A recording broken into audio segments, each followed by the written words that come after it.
The government's proposed fisheries reforms, led by Minister for Oceans and Fisheries Shane Jones, aims to streamline regulation, reduce bureaucracy and boost the industry's economic output. However, this has sparked backlash that argues the reforms prioritise short-term profits over sustainability. A key point of contention is the removal of public consultation from fisheries management decisions, giving the ministry greater autonomy. Jones has also pushed back against calls for transparency, defending his stance against onboard cameras being subject to public scrutiny, stating he does not support state surveillance or getting the news on TikTok.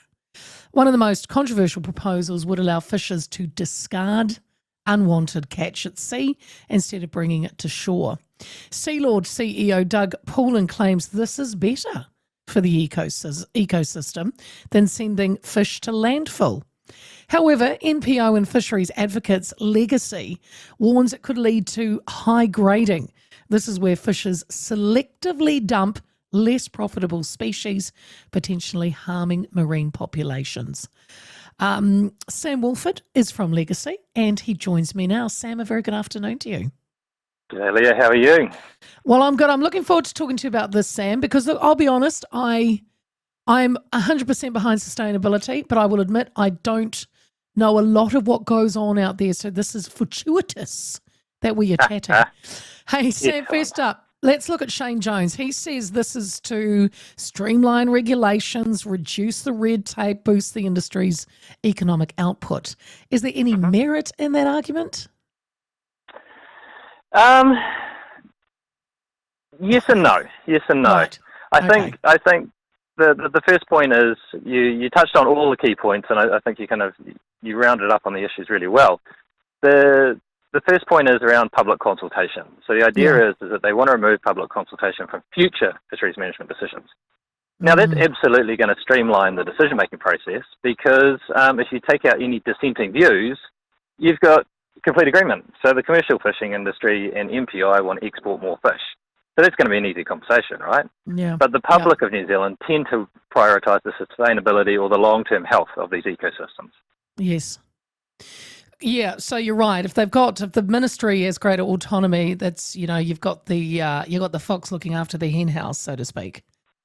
Correct. And that's where we actually touch on other things like the fact that the commercial fishers can choose to shelve catch entitlements, or they can actually not, if they don't catch something in 1 year, they can actually transfer it to the next year. Now, explain that's that. called self-regulation. Right, and explain that. How does that work? What does it mean? How does it work? That's a very good question, to be honest. What they're saying is that if they don't catch their allowance in a specific season, then they're allowed to move that forward into future seasons. So they could actually consolidate it and do more fishing in the future, not less.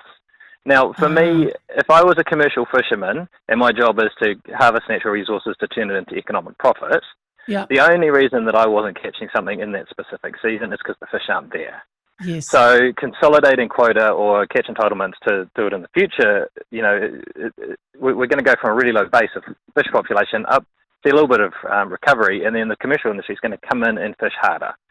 So there's some real long-term implications to that sort of process. Does that mean, so say, I don't know the limits, but say this year I was allowed to catch 50 tonne of something, I caught 30.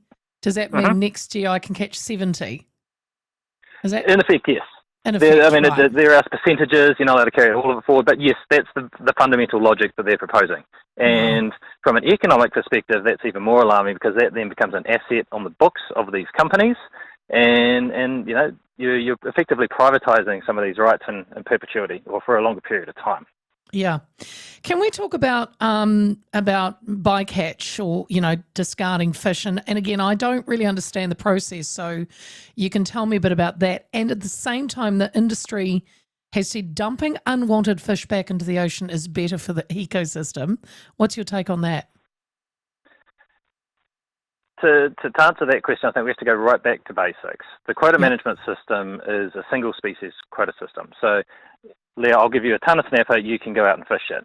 Now, what it doesn't say is how you can fish it. So you go out there, you bottom trawl. Bottom trawling is a really indiscriminate fishing technique. Like, you'll literally scrape the seaweed off the seafloor, but you'll catch your kahawai, your trevally, all these other things as well. Yeah. So by having a single species quota management system, but allowing indiscriminate fishing techniques, you're going to get bycatch. That's a natural progression. Yes. That's why land all catch was actually introduced. So this was legislated, I think it was in about 2022. And the point was to actually encourage the commercial fishing industry to transition into more selective harvest techniques. What Jones has done is he's just said, oh, well, we'll just repeal that, get rid of it. So that's the real frustration, is that we saw through the Cameras on Boats program 46% more discards than what the commercial fishermen were currently reporting. We saw almost 1,000% increase in snapper and kingfish discards. So we know there's a lot of dumping going on out there. The ex-MPI director, Dave Turner, said it's probably the biggest threat to our fisheries. And here we've got a minister who says, nah, sweet as, we're going to legalise that. Oh, God. Yeah, Sam, look, I watched Shane Jones actually on Q&A on Sunday with great interest. And Jack did bring up, the 40% more discards with the cameras.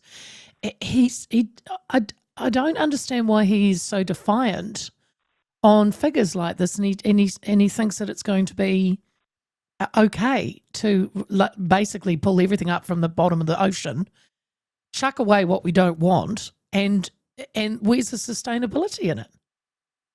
Bingo. And Leah, I think that's the key frustration we have, is that what we're talking about here is short-term economic gains. Effectively, it's greed from a private industry, and the longer-term implications are being dismissed.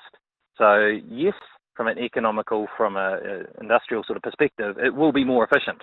Throwing away stuff that's not of economic value is good for their business, because what it allows them to do is to keep fishing harder, longer, and fill their hold up with high-value fish.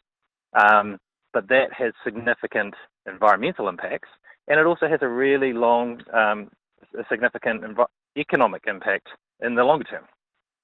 And, if they're just dumping at sea as well, the bycatch, and not, now we don't know what they've pulled up and how much, they have now chucked back. How can you even get data on what species is really suffering? You won't know until you go out there and, hello, there's nothing left, or there's a very low number of them. Correct. And so Shane Jones last year also reduced the research levy that fishing companies have to pay for fisheries management research. So we're quietly reducing the budgets that our science providers have to invest in this sort of thing. We're looking at watering down the cameras on boats so that fishermen can actually choose when they turn them on, turn them off. So all of the science is systematically being weakened, but we're being told that as public, we don't need to see what's going on over there. There's nothing to see here. Don't worry about it. It's out of sight, out of mind.